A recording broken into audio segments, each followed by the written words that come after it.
모든 국민은 인간으로서의 존엄과 가치를 가지고 있습니다. 다르다는 것은 사람을 차별하는 이유가 될 수 없습니다. 유엔 장애인 권리 협약에 의해 소중한 생명을 지킬 권리가 있어요. 안녕하세요. 저는 보시는 것처럼 휠체어를 이용하는 사람이에요. 어떤 사람들은 제게 불편하지 않냐고 말하기도 해요. 그렇게 볼 수 있겠지만 휠체어는 제 다리와 같아서 맘먹은 대로 어디든 다닐 수 있고 남들과 다름없이 일도 하고 운동도 하며 즐겁게 살고 있다고 말해줘요. 자라면서 학교 선생님과 부모님이 너는 참 소중해라는 말을 자주 해주셨어요. 그래서 저도 다른 사람들과 같이 나의 생명은 소중하고 위험한 상황에서 안전을 보장받을 수 있고 신체의 자유와 안전을 누릴 수 있는 사람이라고 생각해요. 그런데 내가 알지 못하는 세상에는 장애를 가졌다는 이유로 착취나 폭력과 같은 부당한 대우를 받는 사람들이 있다고 들었어요. 인간은 누구나 소중한데 말이죠. 이 세상에 태어난 모든 사람이 당연하게 누려야 할 권리인 생명권. 모든 사람들이 저와 같이 우리 모두의 생명은 소중하다는 것을 기억하며 살았으면 좋겠어요. 이번 시간에는 유엔 장애인 권리 협약 중 제10조 생명권, 제11조 위험 상황 및 인도적 차원의 긴급 사태, 제14조 개인의 자유와 안전, 제15조 고문이나 잔혹한 또는 비인도적이거나 굴욕적인 취급 및 형벌로부터의 자유, 제16조 착취, 폭력 및 학대로부터의 자유에 대해 알아보겠습니다. 제10조 생명권. 저는 친구 만나는 걸 좋아해요.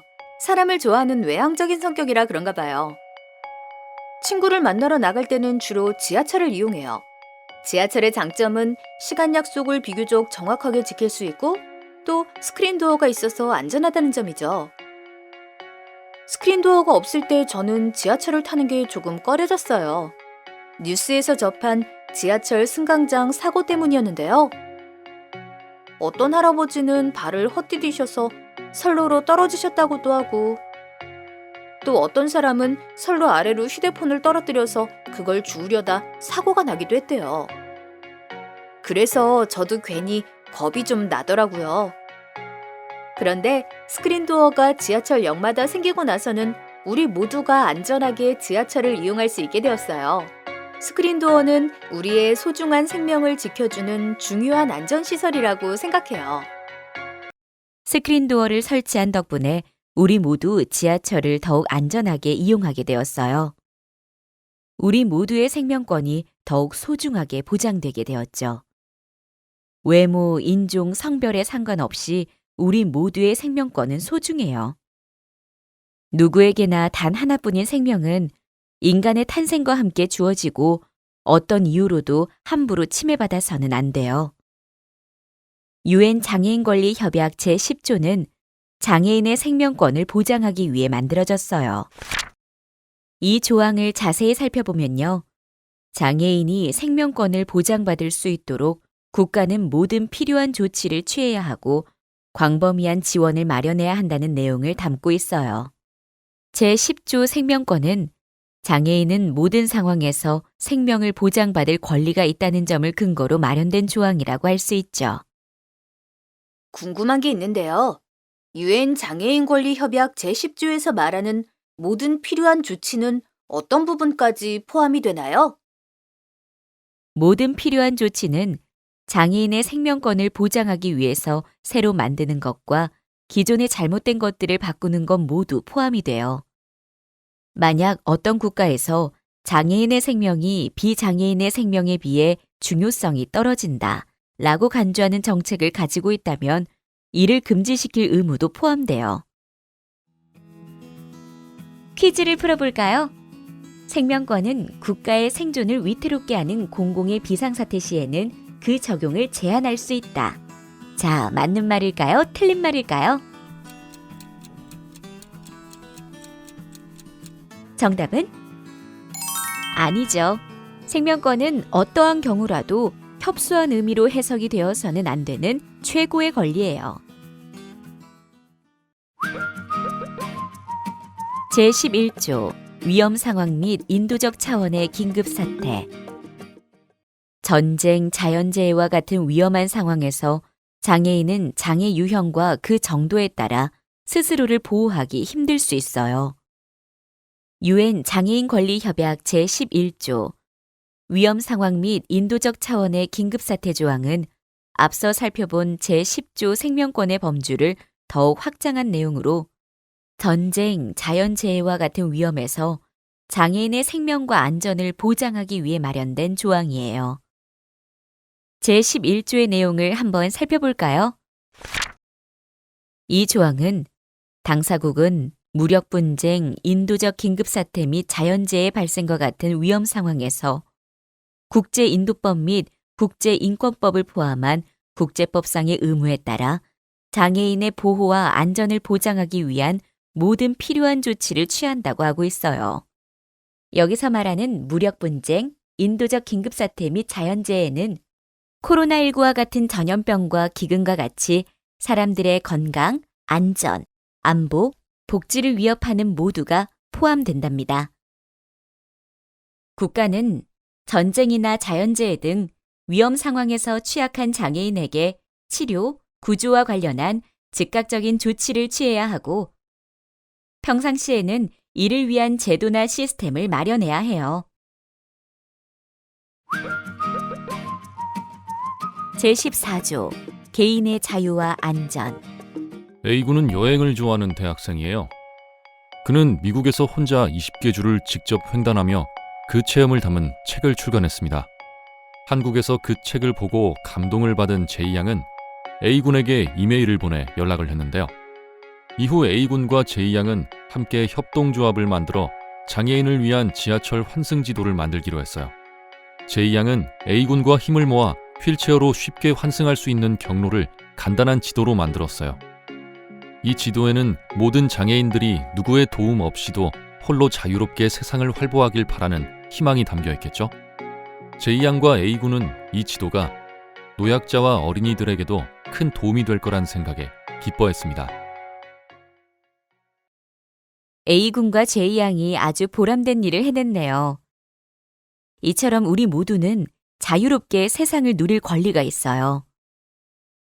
사회의 제도나 시스템이 부족하다는 이유로, 장애가 있다는 이유로 자유와 안전을 보장받을 수 없다면 당연히 개선을 해야겠죠. 이를 법으로 보장하기 위해서 제14조 개인의 자유와 안전 조항이 마련됐어요. 그 내용을 자세히 살펴보면 다른 사람들과 동등하게 장애인은 개인의 자유와 안전에 관한 권리를 향유하고 모든 자유의 박탈은 법률에 따라야 하며 어떠한 경우에도 장애를 이유로 자유가 박탈되어서는 안 된다고 정하고 있습니다. 그리고 장애인의 자유가 박탈되는 경우 국제인권법의 보호를 받는다고 적고 있어요. 궁금한 게 있어요. 이 조항에서 말하는 장애인의 자유가 박탈되는 경우는 장애인이 범죄를 저질러서 법률적으로 구금되는 것만을 의미하나요? 그렇지 않아요. 장애인의 자유가 박탈되는 경우란 법률적인 구금뿐 아니라 강제적인 구금, 그리고 이민 통제와 같은 개인의 의사에 반하는 모든 행위를 의미해요. 제14조 개인의 자유와 안전 조항은 장애인은 신체적, 정신적으로 자유로워야 하며 장애인에게 법적인 구속 문제가 생기면 국제인권법에 근거해 절차상 안전을 보장해야 한다는 의미랍니다. 제15조 고문이나 잔혹한 또는 비인도적이거나 굴욕적인 취급 및 형벌로부터의 자유. 이 세상에 태어난 모든 사람은 비인도적인 처우를 받지 않을 권리가 있어요. 고문과 같이 잔혹한 행위는 반드시 사라져야 해요. 하지만 여전히 장애가 있다는 이유로 이 세상 어디에선가는 비인도적인 처우와 장애인의 동의가 없는 각종 의료 실험 등이 이루어지고 있다고 해요. 이를 금지하기 위해 제15조 고문이나 잔혹한 또는 비인도적이거나 굴욕적인 취급 및 형벌로부터의 자유조항이 마련되었어요. 조항을 살펴보면 어느 누구도 고문이나 잔혹한 또는 비인도적이거나 굴욕적인 취급 및 형벌을 받지 아니하고 동의 없이 의료적, 과학적 실험을 받지 않는다고 정하고 있어요. 그리고 이를 위해 입법적, 행정적, 사법적으로 조치를 취해야 한다고 적고 있어요. 이 조항 덕분에 장애인에 대한 비인도적인 행위가 금지되고 자신의 의사를 밝히기 힘든 장애인이 동의 없는 실험으로 고통받는 것을 예방할 수 있게 되었답니다. 제16조 착취, 폭력 및 학대로부터의 자유. 너 혹시 도간이라는 영화 봤어? 제목은 들어봤는데 보진 못했어. 꽤 예전에 개봉했던 영화 같은데. 나도 최근에 보게 됐는데 영화 내용이 어떤 청각장애인 학교에서 실제로 일어났던 일이래. 아휴, 어떤 내용이길래 그래? 그 학교 교장이랑 행정실장 교사들이 세상에 힘없고 약한 학생들을 폭행하고 학대했다는 거지. 강제로 노역도 시키고. 아휴, 2000년부터 몇 년 동안 이런 일이 일어났었는데 세상에 알려진 건 2005년쯤이라는 거야. 진짜? 어떻게 그럴 수가 있어? 왜 바로 알려지지 않은 거야? 피해 학생들이 어린 미성년자인데다가 장애가 있는 아이들이라 자신들이 당한 걸 표현하지 못했던 것 같아. 진짜 나쁜 사람들이다. 그래서 그 사람들 어떻게 됐어? 그 당시에는 솜방망이 처벌만 받았었는데 그 영화가 개봉된 다음에 재수사가 결정됐대. 영화를 보는 내내 가슴이 참 아팠어. 그런 말도 안 되는 사건은 다시는 일어나지 않았으면 좋겠어. 영화 도가니는 정말 있어서는 안 될 가슴 아픈 사건을 다룬 영화인데요. 이 사건은 2011년 12월 일명 도가니법이 국회를 통과할 정도로 사회에 큰 방향을 일으킨 사건이에요. 2005년경에 학교에 다니던 학생이 처음 신고했을 때는 솜방망이 처벌을 받았는데요. 영화가 상영되고 나서 학교 인가가 취소되고 공소시효 만료와 증거 불충분으로 기소유예 처분을 받은 행정실장은 재조사 끝에 징역 8년, 전자발찌 착용 10년, 신상공개 10년을 받았어요. 어느 누구도 이러한 착취나 폭력 그리고 학대를 받아서는 안 되겠죠. 이를 막기 위해 제16조 착취, 폭력 및 학대로부터의 자유 조항이 마련되었어요.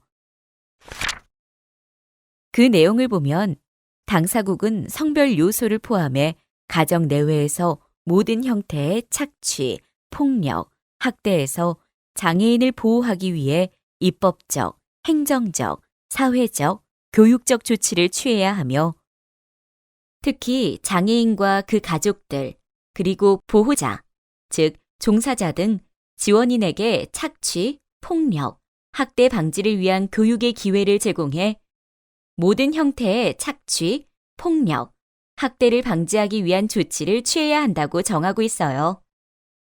그리고 독립적인 기관이 장애인을 위한 모든 시설과 프로그램을 점검할 것을 보장하고 장애인 피해자의 회복과 재활, 그리고 사회 재통합을 위해 모든 적절한 조치를 취해야 한다고 적고 있어요. 마지막으로 장애인 여성과 아동에 중점을 둔 입법과 정책을 마련해야 한다고 정하고 있어요. 모든 사람은 착취와 폭력, 학대로부터 마땅히 보호를 받아야 하는 존재라는 점 기억하시면 좋겠습니다. 잘 알겠습니다. 그런데 제16조 2항을 보면 보호자이라는 말이 있는데요. 보호자가 무슨 뜻인가요? 보호자는 각 국가의 문화 특성에 따라 조금씩 다르게 정의돼요. 어떤 국가에서는 자신을 스스로 돌보는 데 제약이 따르는 장애인 혹은 아동의 배우자, 부모, 자녀, 친척, 친구 또는 이웃으로 무상으로 이들의 일상생활을 보조하는 사람들을 지칭해요.